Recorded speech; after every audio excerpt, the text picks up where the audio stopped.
Okay, everybody. Well, welcome to SOTC 2021. If you don't know what you signed up for and you don't know what SOTC is, it's Spring Officer Training Conference. So the purpose of this conference is to kind of get you guys ready as new officers, or you're serving in a new role for that new role.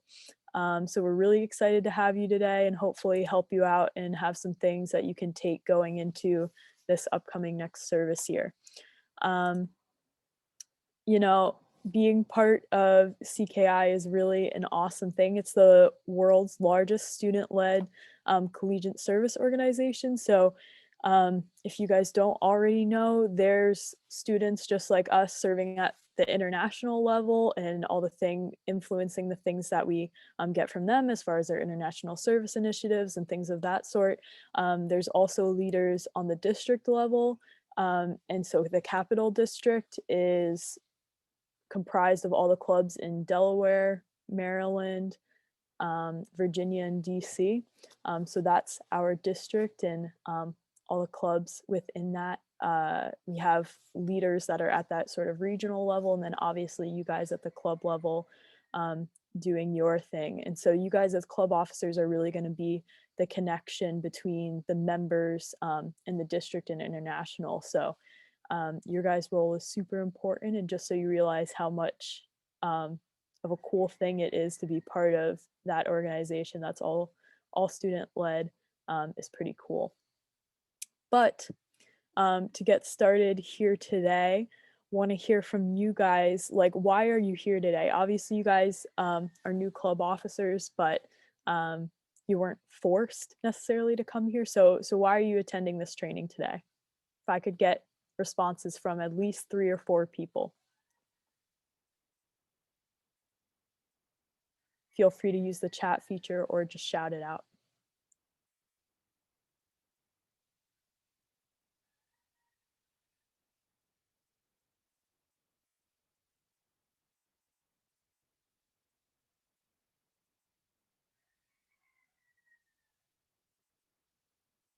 Anybody, anybody. It can be super easy. Why are you here today?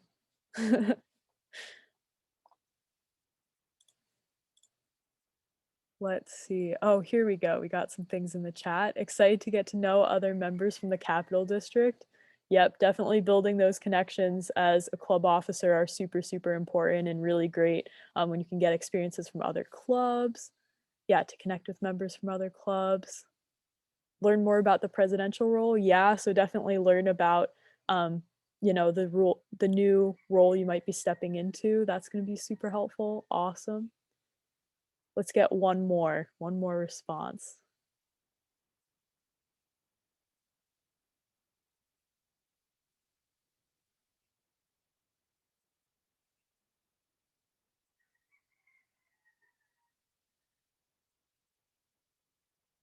Anybody, anybody?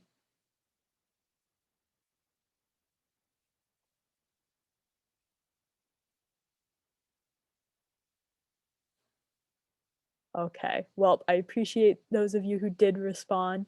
Yeah, so things that we want you guys to get out of today, things that you already said, so a better understanding of your role within your club officer position specifically, some things that you can take with you going into that.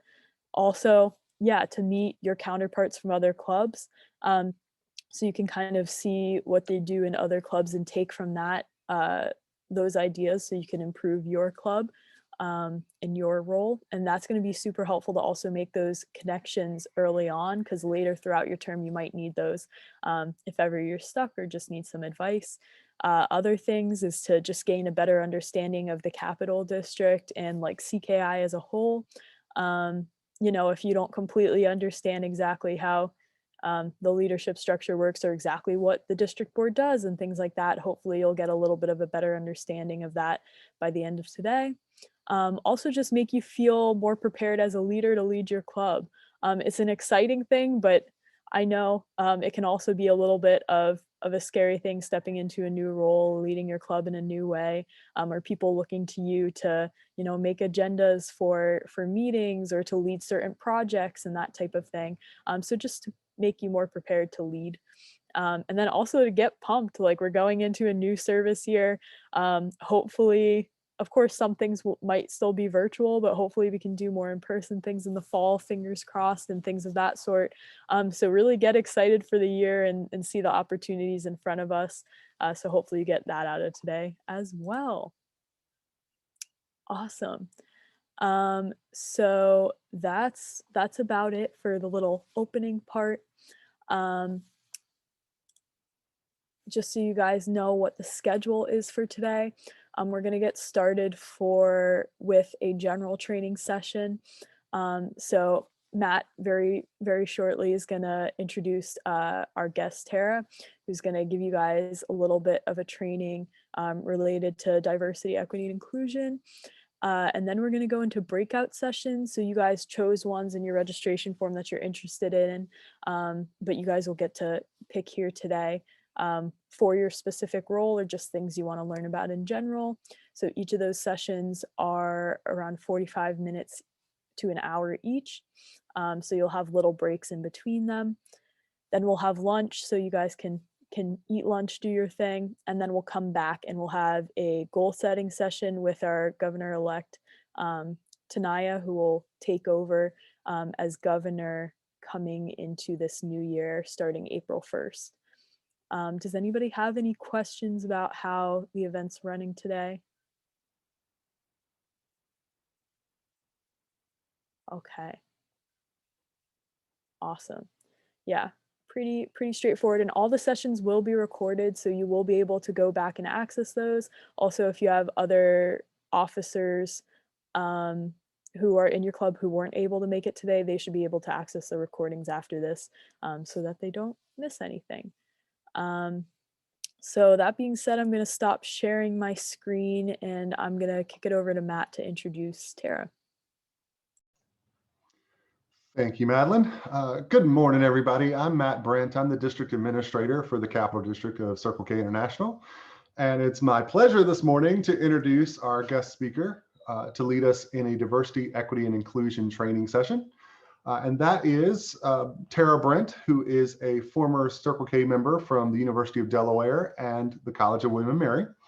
She was a district governor as well as an international trustee. And in her life today, she is a 4-H youth development agent for Lancaster and Northumberland counties here in Virginia. And as part of her role, she is a diversity fellow, diversity and inclusion fellow with Cooperative Extension. So without further ado, live from the other end of my house, Tara Brent. Yeah, I'm actually inside the house. He's in the garage, but he likes to use a background so you wouldn't know it, but I'm actually inside the house. So good morning. I am excited to be here. Matt mentioned I went to the University of Delaware and William and Mary, so I had to represent with some Delaware clothes today. So to start us off, I thought I'd start with a little activity that hopefully you could find useful maybe at the beginning of next semester when you come back and you're trying to recruit members. That little to show how we're all unique and diverse. I like to give you some ideas that are practical that you can actually use. And this could work in person or virtually, because no one's really sure what it will look like fall semester. So all you need for this, you can grab a piece of scratch paper. Like I found computer paper, but you could use any paper you've got lying around. It could have like something written on the other side, something you're going to mean to throw away. You could use that. So what you would do is if you were doing this as a getting to know you kind of thing, I'd fold it like a hamburger, because I work with kids, that's how I refer to it. But basically I'm folding it with, so it's wide like this, fold it like a hamburger. So you have a front and a back. If you were doing this as a getting to know you, you could put your name on one side. We can all see each other's names. You don't have to do that in this setting. But on the other side, you would put numbers that are significant to you. So I'm going to tell you mine to give you an idea. So I wrote the number 0, 4, and 13. Anybody have a guess what those numbers, and they have their own meaning, each number. Anybody have an idea what those numbers might mean? Clearly they're not, none of them are my age. None of that. Anybody have a guess what they could mean? So 0 is that I have no siblings. So I picked that number significant to me. 4 is the number of jobs I've had since college. And 13 is the age of my oldest child. So you could pick any numbers with any, it could be any significance to you at all. So I just picked, these random numbers. You pick your own numbers. So go ahead and just, and it could be, I wrote 3, you could put 4. It really doesn't matter how many. So jot down, they could have any significance at all to you. Write down your numbers.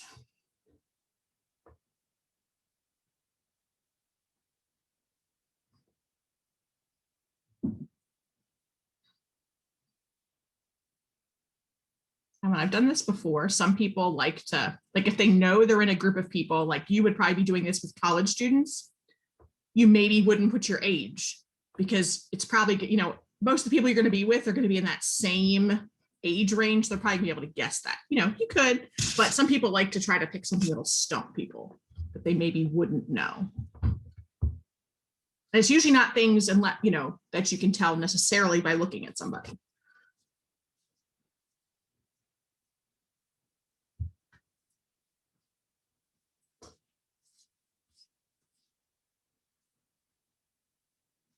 And then once you have your numbers, I'll give everybody a sec. I can tell when, for everybody with their camera on, I can see when you're writing because I only see the top of your head. That's the helpful thing, is I can tell when you're writing.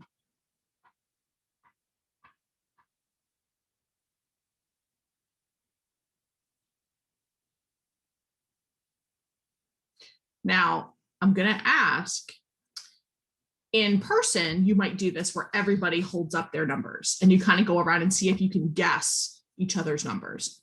In this setting, we'll just do a few. So if anybody is willing to have us guess what your numbers mean, you can either put them in the chat box if you can't have your video on, or you can hold your paper up on the screen if you're willing to have us guess. And these could be, the nice thing about this is people can make it as personal or not deep and personal as they want. I mean, my numbers weren't anything crazy personal, okay, I've had, I had to count. I was like, let me guess. I thought number of jobs out of college would be pertinent, could be interesting to know. But yeah, you can make it something not, if you don't want to get too deep with people you don't know, you could make it the numbers could be very superficial. Anybody want to show us their numbers or put them in the chat box and we can try to guess? I can go. Okay, thank you. So I have, okay, you can't see it. I'll just read it out loud. Okay. I have 13, 14, 3, 4, and 22. Ooh. Okay, so you had 13, 14, yes. 3, 4, and 22. Anybody have a guess for any of those numbers, what they could mean? Thank you, put it in the chat box too, for our visual learners. Anybody have a thought as to what any of those could mean? Oh, somebody asked, are you 22? Is that your age? Yes, okay, I am 22. So we got that one. Ooh, Shanti wonders, is that fair for your birth month? It is not. Oh, it's not.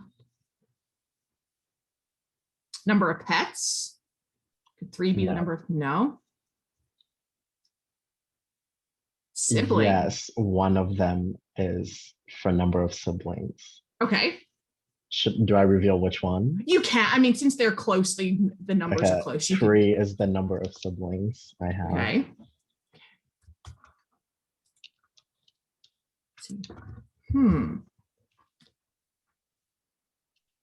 Ooh, 4. Do you know 4 languages? No, that's not for that. No. If you knew 13 or 14 languages, I would be really impressed. The way you answered that, I went, wow. Anybody else have guesses? Ooh. No, I think I did apply to 13 colleges, but that's not the number for that. Sorry. No, not 13 pairs of shoes. I like the guesses though. This is good. Yeah. Anybody else have a guess before you reveal what they mean? 13 jobs. Oh, wow. No. Okay. One of the numbers is, well, kind of places I've been or Okay. moved to, but not necessarily. Should I reveal? Yeah, Okay. go ahead and reveal. Okay, the number 4 is like number of times I've like moved to a different home. Mhm. And then the number 13 and 14 kind of go together, but number 13 is my lucky number, but 13 and 14 symbolizes my initials. M is the 13th letter of the alphabet, and N is the 14th letter of the alphabet. So yeah. Good one. Good one. Anybody else want to share theirs?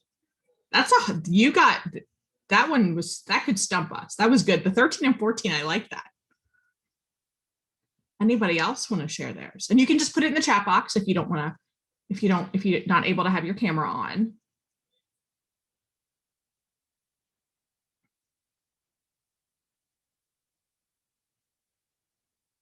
All right. How do you think anybody could use this in your club? Could it be something you could do with either in CKI or even in general? Maybe you're in other groups that you might be able to use it with. Anybody have any thoughts? Or what might the significance of this kind of activity be? Good, like an icebreaker, yeah. I think sometimes like numbers can be, I don't know, I see numbers as like very like factual and stuff. And so to like, you know, everybody picks numbers and maybe some people share numbers, but they have completely different meanings. I think that's kind of interesting. You know, I see this called the numbers game. Oh, yeah, it makes your interactions individualized. Like you're going to remember, I might remember, oh yeah, he has 3 siblings, or, oh yeah, what are the 4 jobs you've had since you've been in college? Like that can cause more, give you something to start talking about. If it's someone you don't know, now you know something about them beyond just their name, or maybe, I can remember when I was in CKI that, a typical icebreaker when we were just meeting people was, okay, what's your major? Where do you live? Like that, now you're knowing something a little bit more about them to get some conversation going. Yeah, definitely use it as an icebreaker. The one thing, speaking about diversity, why I chose this game is that it shows, one, most of these things are things you'd never know by looking at someone. You may, you could argue that you could know someone's age by looking at them, but oftentimes that's not always right. I mean, I have been somewhere, which I can tell you this is not my age. I was somewhere where somebody thought I was still in college, and this was recently. And I was like, wow, thanks. No, not even close. So you can get age wrong, but it's nice. This kind of shows all the levels of what makes us unique beyond just what you can see. Like, everyone could have a completely different set of numbers about completely different parts of them that are important. What made you pick some of these numbers is that they have some significance to you. For me, it's pretty significant. I don't have any siblings, because that definitely shaped who I am, and how I was, how I interact with people now. My 4 jobs, yeah, that definitely has an effect on, how I work in my career now, the life experience I've had. And definitely this last one has a huge effect on a lot of things right now. And Matt's laughing because I bet all of you remember when you were 13. Have a 13-year-old daughter. It's fun. Just know that. So this is just a fun, easy activity. All you need is paper and something to write with. So this is one you could do in person or virtually. So I like to, when we're thinking about diversity, this is nice to think about those under the surface kind of things, to find out something unique about that person. And you might end up finding out you have something in common you never knew. Maybe you find someone else who had 3 or 4 siblings, or you find someone else who has moved several times, and it gives you a starting off point for getting to know them. So now I will share my screen and get to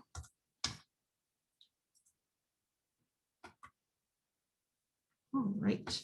So we are going to talk about unconscious bias today. So this topic, you might hear it being called unconscious bias, or you might hear it called implicit bias. They're kind of used interchangeably now. When I first went through training to be a diversity fellow with Virginia Tech, it was only called unconscious bias, but that was about 8 years ago. And now it's kind of being used interchangeably. So we're going to start with going over just what does this actually mean, because I bet a lot of you have heard of it, or heard it in the news, especially in the last year throughout our country. And then you're going to actually get to take an assessment that's based on, to look at your implicit bias and how that might affect the interactions that you have.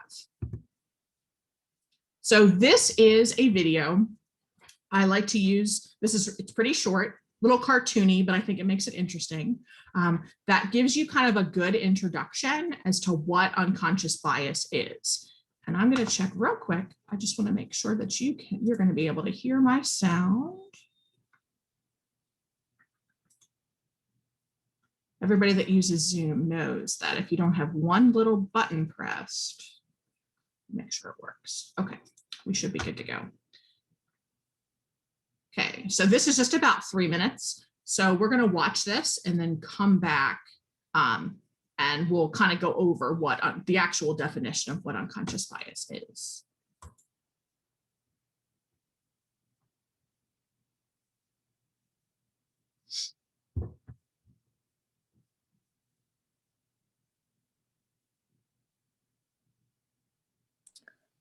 I think we're unable to hear. Is the sound still off? Yeah, I'm not able to hear it. Okay, that might be my issue. Let me look, hold on. Making sure I'm sharing sound, hold on. Okay, let me go back. Thought I hit the right, okay. Just give me a thumbs up if you can hear it once I hit play.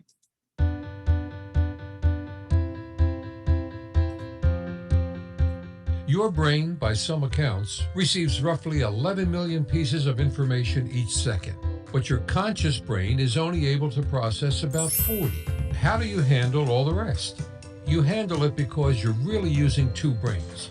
Your conscious brain, which works with facts and data, has very little capacity and processes information slowly, and your unconscious brain, which is habit and intuition driven, has huge capacity and is really fast.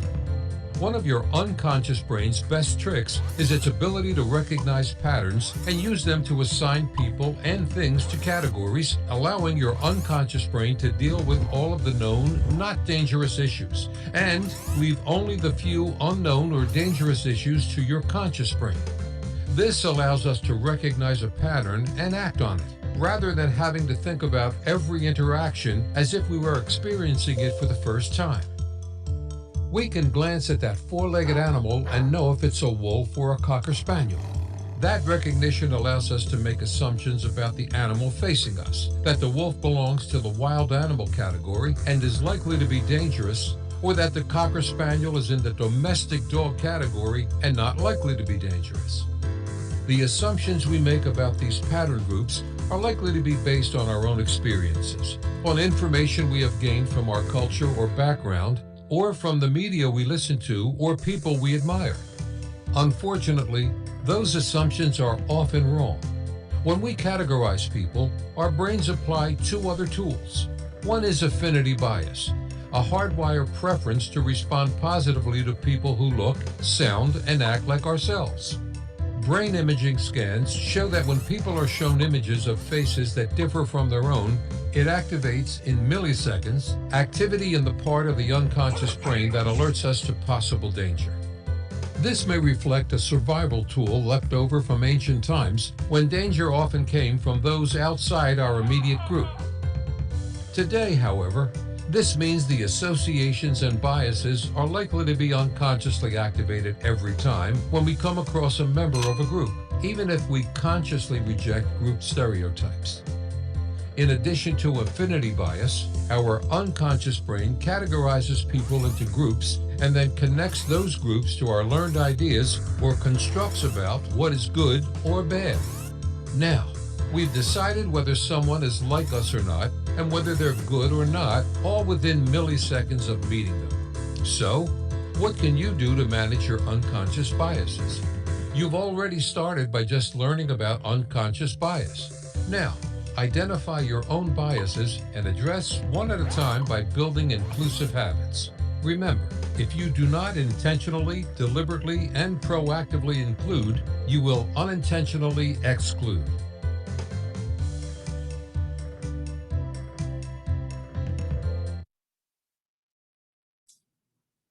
All right, so I like that because it's pretty short and sweet. So that kind of told us what, sorry about that. There we go. Okay. What unconscious or implicit bias is. This is the formal definition from Vanderbilt University. So I bolded some of it because I think that's the part that is really important. It's the idea that we have prejudice or unsupported judgments that are typically unfair, and that certain people might benefit from it and other people might be penalized. So those unsupported judgments typically are in favor of someone or against someone else. And they're typically toward minority groups. And you heard in the video, it could also be, we think of a lot about, they mentioned affinity bias. And that's thinking about, that like goes with like.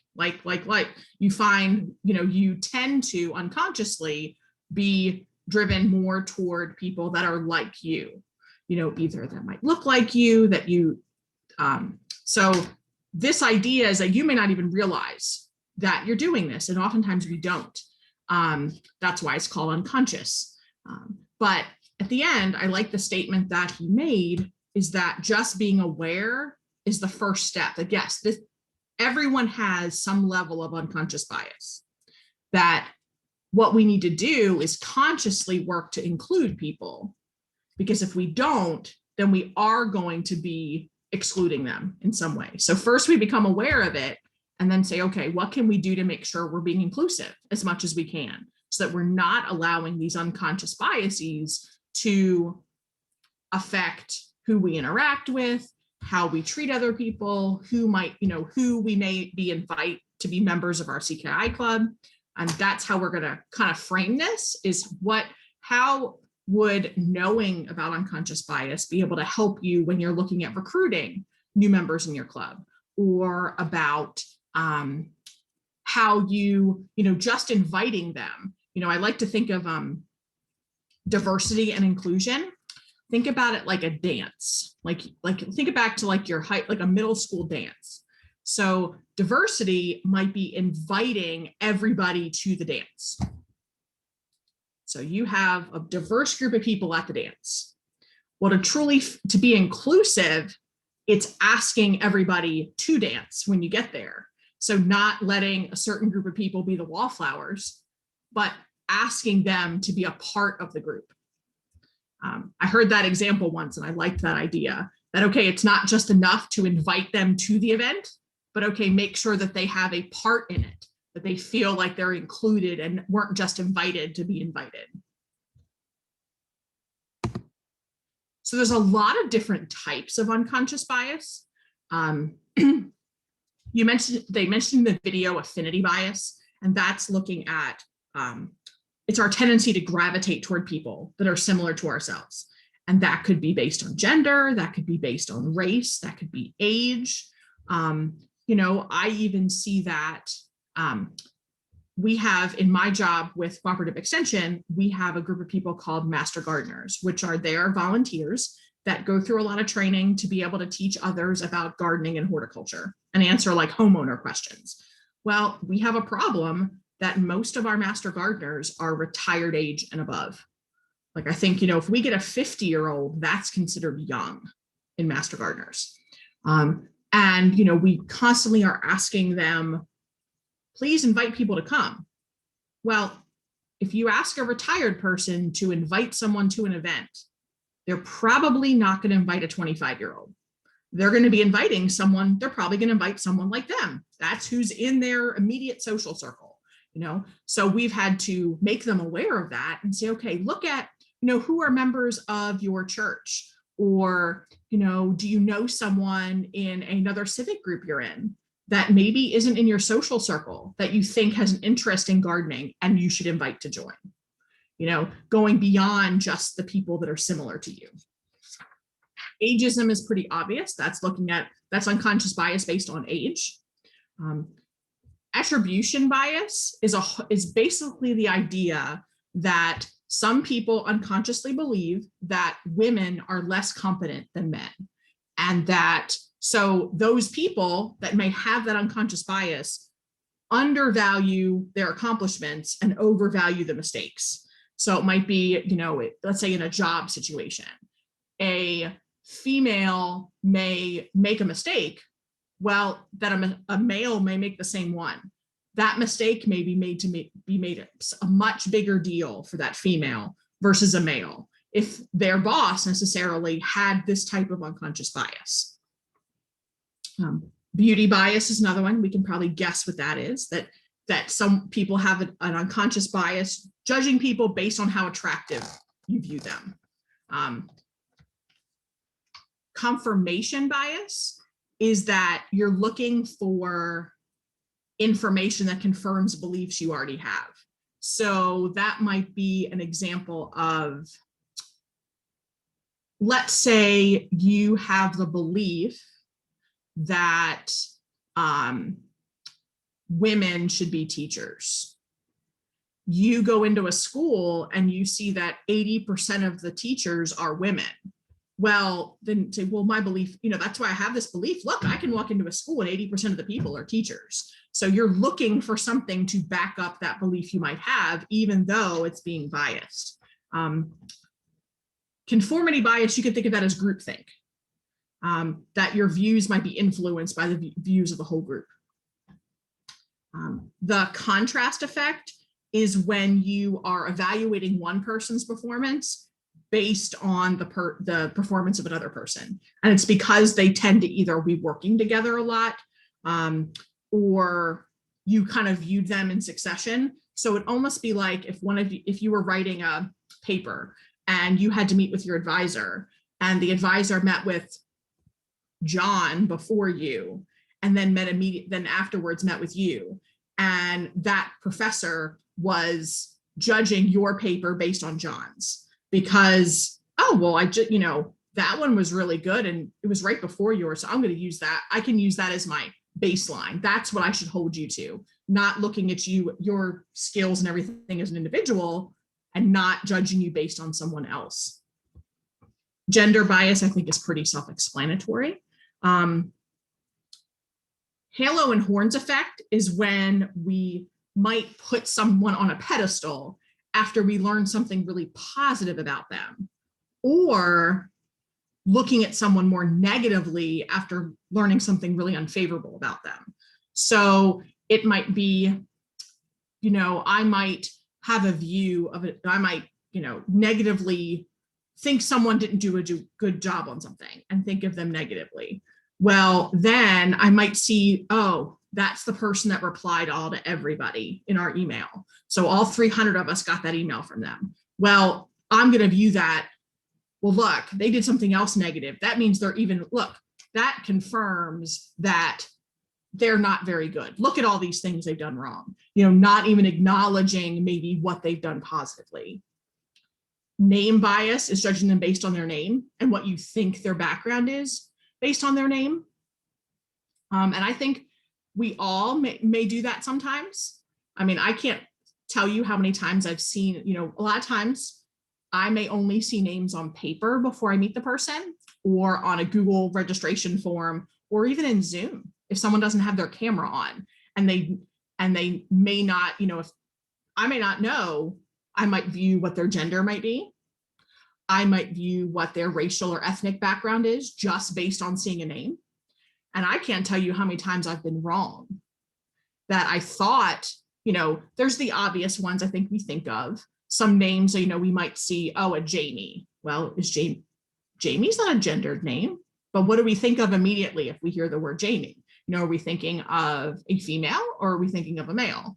I've been wrong even, I didn't realize how much I may use a name to make a judgment of who I think that person is. I have a coworker that in Virginia, we have 2 land grant universities. We have Virginia Tech and we have Virginia State University. And as most of you know, Virginia State University is a historically Black college or university. And the majority of our extension staff people that work at Virginia State University are African American. That's a fact that I could confirm. Well, we had a new specialist start at Virginia State, and I had not met this person. And I saw her name, and I immediately didn't realize how much I made those kind of judgments. But I thought, oh, okay, I thought she was African American when I saw her name, and making that judgment incorrectly because she was going to be working at Virginia State University. Well, then don't I look ridiculous when I meet her and I realize, oh my gosh, like, I can't believe I made that judgment. And now I see her and she was a white female. Never would, when I saw her name, and I didn't realize how much I made that judgment. And it kind of opened my eyes to realize, oh, I really shouldn't do that, but it was just becoming aware that I was doing it. And finally, weight bias. And that's what you can think of, judging someone negatively based that if they are what you would consider to be overweight. These are like the top 11 that are often seen in job situations that people may view. There's a lot more. These are only a few things. Anybody have any examples, maybe when they've seen this kind of thing come into play, when it's been unconscious, but it comes out consciously, when you've seen that kind of bias actually play out? Anybody? It does not have to be, not asking anybody to share a personal example, even though I know probably all of us may have an example of when they felt they were treated differently based on a bias, but maybe something you've seen, could be in a TV show, or maybe you've seen, through your experience. Anybody have an example they can share of any of these, or there are many others?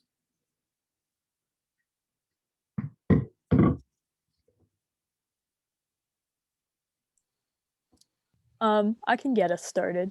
Okay. So one thing is with even just like for Circle K International, like some of the advertising and stuff like tends to depict like a lot of Caucasian or white people. And one thing, so I'm on the Diversity, Equity, and Inclusion Task Force for International. And so one thing we're trying to work on is sort of like looking more consciously at, the pictures that we're including in like advertising and that type of thing and marketing, because like when clubs end up using that, like, if people don't see themselves in like the advertising or the membership, like they'll probably feel less likely to like end up joining that club because maybe they feel they may not be included in that type of thing. So we're looking at the way of restructuring that. So yeah, I think that's one thing, like in like marketing and branding and stuff, like just the people that you have in there. Oh yeah, the stock photos are great. I mean, you think about how many different organizations just use stock photos. They're not even using pictures of actual members, but do they depict who you really are? Who is that organization made of? We see that problem in 4-H all the time, because typically, I mean, if I were to ask any of you what's 4-H, more than likely an animal would come to mind, like a horse, a cow, a farm, right? Well, the majority of our members now are not involved in those kind of projects. They're involved in STEM projects or citizenship projects, but that's not what we need to get past that view, because that was the history of 4-H. But now that is not as relevant, because how many youth have access to a farm and can afford to raise cattle? Yes, there are those, but that's not that's not going to pull in new members if that's the only images they see. Good. Anybody else have a thought?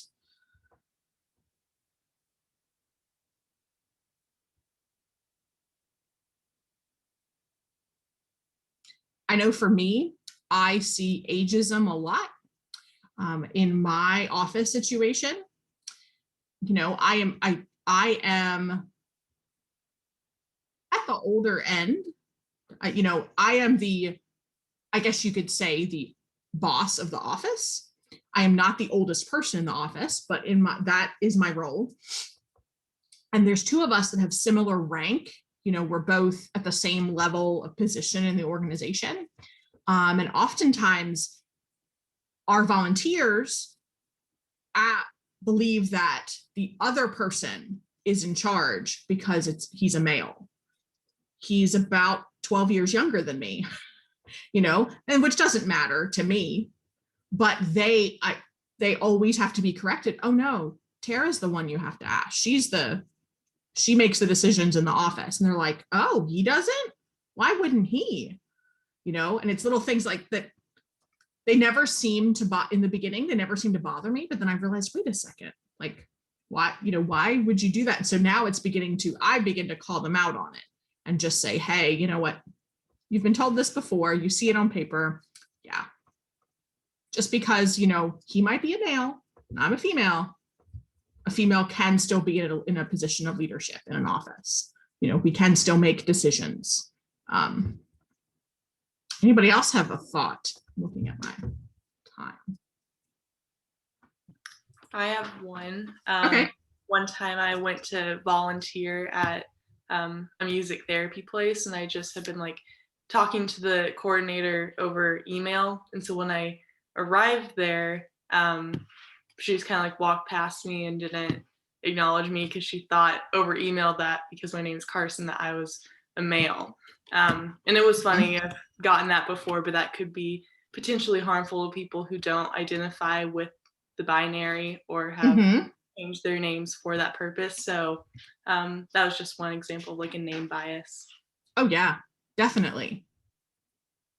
Definitely. And there's a lot of power in your name, which that was another thing that came to me as I got older. I think I have a pretty simple name. 4 letters. Tara, pretty simple. But I've come to find out that a lot of people want to say Tara, which, you know what, people who say their name that way, that's awesome. That's how they say their name. We all have a way we want our name to be pronounced. And for me, more and more people pronounce it wrong that are people I see in my daily life or interact with. I'm like, that's a level of respect. I'm going to make sure that I correct them, you know, because I make sure I learn how to say your name. And if I don't know how to say it, I ask before I say it incorrectly, you know, but thinking about, you know, do we, you know, before, because many, you know, we interact with people all the time that may have names that we're not sure, you know, we can't make those judgments of gender or of background, that kind of thing, just based on looking at somebody's name. Those were some good examples. Thank you. So we are not, with the time we have this morning, we are not going to go through and actually take this, because I'll tell you, depending on this assessment can take a little bit of time. And plus they've changed it now. There are so many, if you get into it, you're going to want to take more than one. So you could be there for a while. And I don't want you to lose out on the rest of the sessions because you start playing around on these. Harvard University started a project called Project Implicit.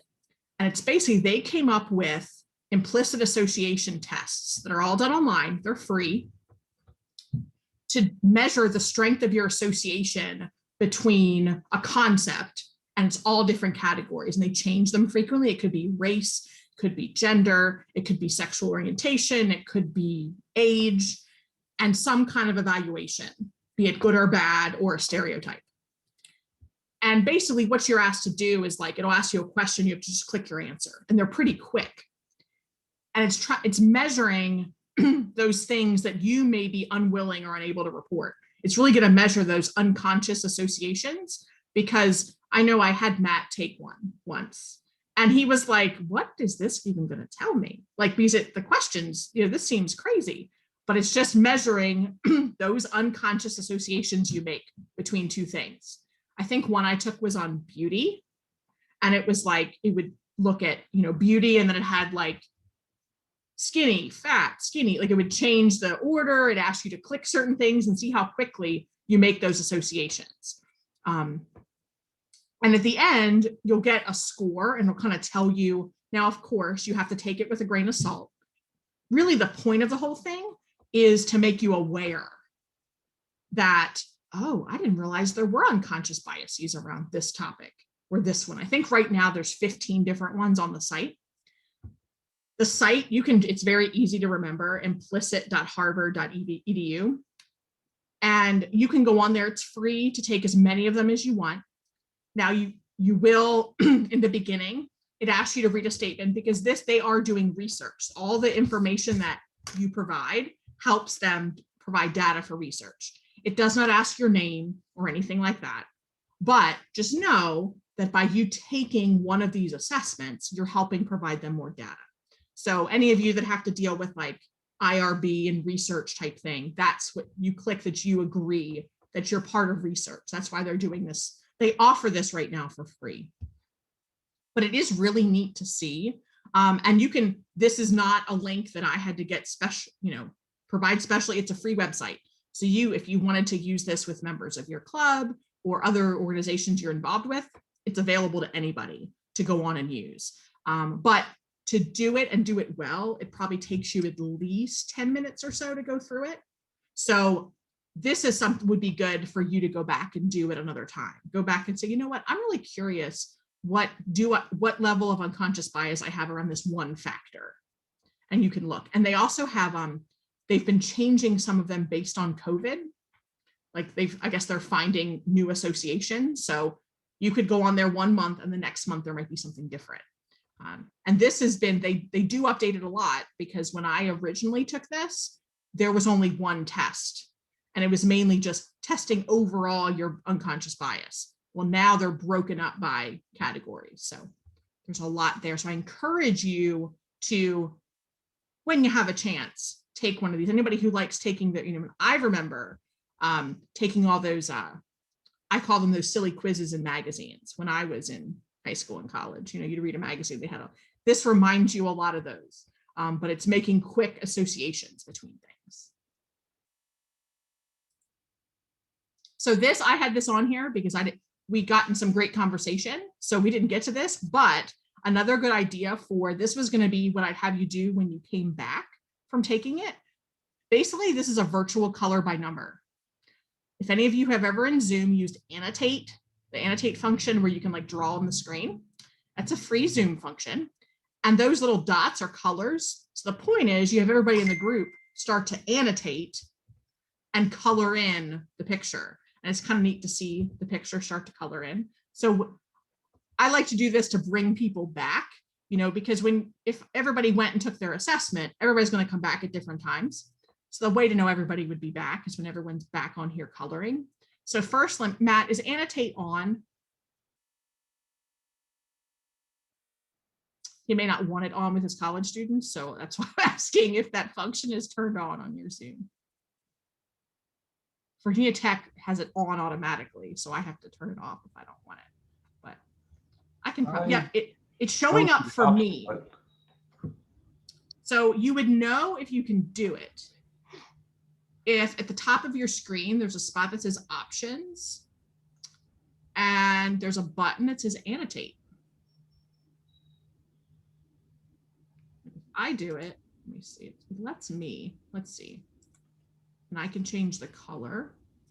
So if you're able to do it, let's see. I right now am coloring in a box.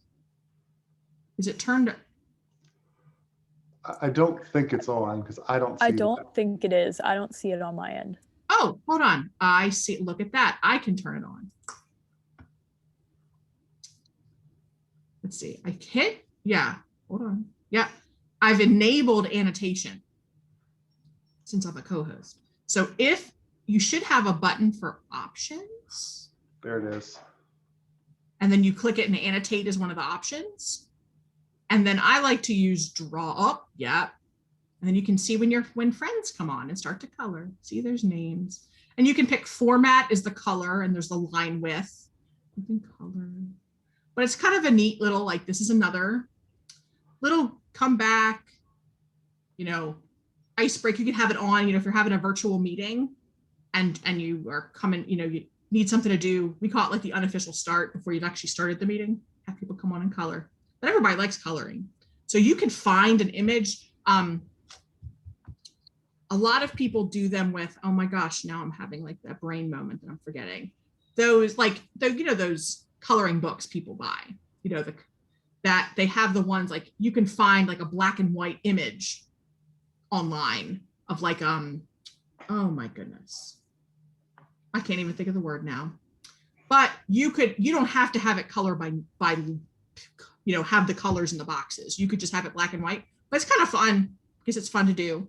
And the neat thing, so the reason why annotate is disabled, because see what happens is sometimes is when you have annotate on and you keep it on, people can annotate everything you're doing. So they could be drawing on your slides as you're presenting or you're having your meeting. So I'll give you like a few more seconds to color because it's fun. You know, and I can, let me see, I can, if I wanted to, I can stamp. I'm going to put a heart right there and say how lovely. You know, I can stamp things. But look at that. Look at the beautiful thing we made. This one was from a workshop about being motivational. So you can see the word in the middle was elevate humanity. But so unfortunately, I'm going to have to clear our drawings. I know it looks really cool. So the host can clear drawings. So everybody take a final look at our lovely drawing, and then it's gonna go away. Then, Matt, I've disabled annotation, so your students will not start annotating your slides tomorrow in class. So this is, I just wanted to kind of end with, this is Harvard has a few charts like this, not too many, because they want to get a large enough sample. This was based on race. So this was looking at implicit bias scores based on looking at race, that association. And this was based on the scores of white participants they had. This was a portion they did when they asked someone's race before they started the assessment.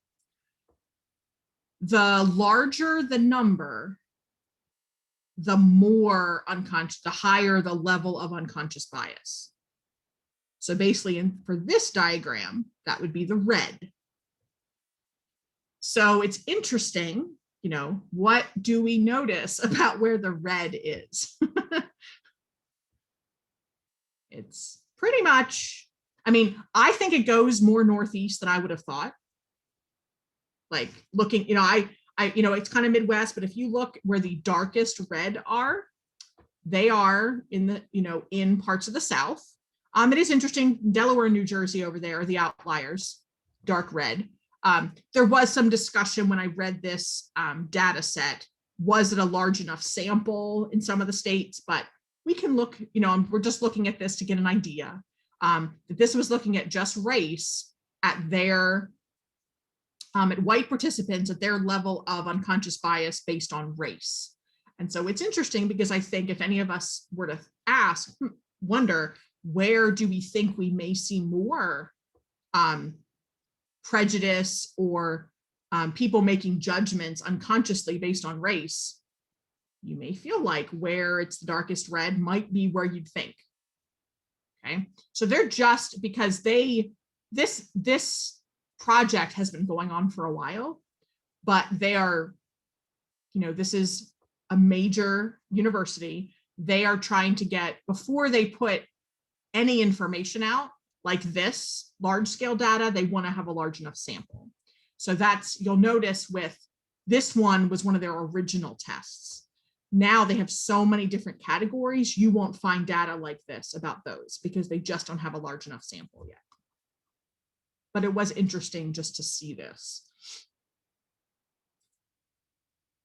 So just kind of to end, really the biggest thing to think of is just being aware that you may have, that we all have some level of unconscious bias. And I like that idea in the video at the beginning, that if you're not making the effort and consciously including people, then you're going to be excluding somebody. If you're not making that extra effort, then someone is going to be excluded. So what do you think you can do in your CKI club to make sure that you're consciously including people? You know, looking at, you know, you all may have very different, your membership might look very different from club to club. So what could you do to consciously make sure that anyone on campus would feel included in your club? What might be something you could do?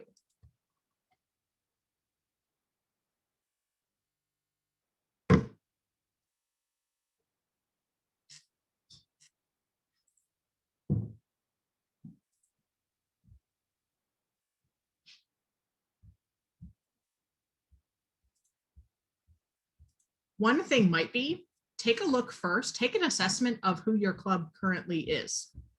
What does it look like? You know, are you, you know, maybe if your club is newer, you might notice that it's a lot of people from the same majors, maybe because a few people were building the club and they invited their friends, you know, or maybe it's all people that look the same, or maybe people that have similar viewpoints. You know, think about who isn't at the table, who's not currently a member of your club, and how you could work to get them. What, you know, think about, okay, are there certain, you know, how can we better reach those people, that group of the population at our college? You know, maybe your school has a lot of commuters. Maybe your school has a lot of students that live off campus. You know, what are ways, maybe you realize that all the members that you have live in the dorms, but you know, this many percent of your population lives off campus. What could you do to try to get some of them involved? So it's just thinking about all the different characteristics of the people that you're not consciously excluding them, but what could you do to make sure that you're going to consciously include them in the group? Anybody have any questions, thoughts before I realize I ran 2 minutes over? Well, I'll turn it over to Madeline.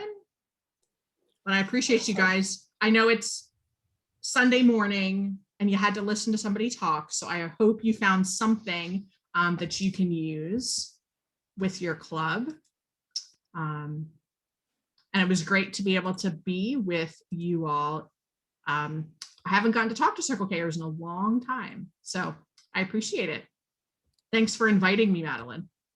Yes, of course. Thank you so much for doing this presentation for us. Little clappy hands, celebratory emoticons. I love all the little reactions. It's fun that they keep adding new reactions too. I enjoy that. I know, it's great. New ones. I wish I've never been in something, and please, if any of you have used these, please tell me. The speed up or slow down, I think those are really funny. Like I would love to see that used. Like tell someone to hurry it up, or like you're going too fast. Like I keep wanting to use that in some work meeting, but I can't find the right time.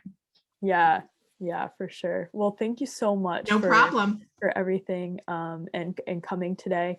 So hopefully you guys got something out of that presentation. And as you go in, no matter what leadership position that you're in, you can sort of keep these things as mind as leaders of your club for how you can make a more inclusive club environment for all your members, returning members, new members, recruiting, retention, everything. So that being said, we're going to jump into our first breakout sessions. So Matt is going to create those options and you guys should be able to choose which ones you go to. If you have an earlier version of Zoom, you may struggle with that and you can just unmute and say which one you want to go to, or message Matt and he'll put you in the correct room.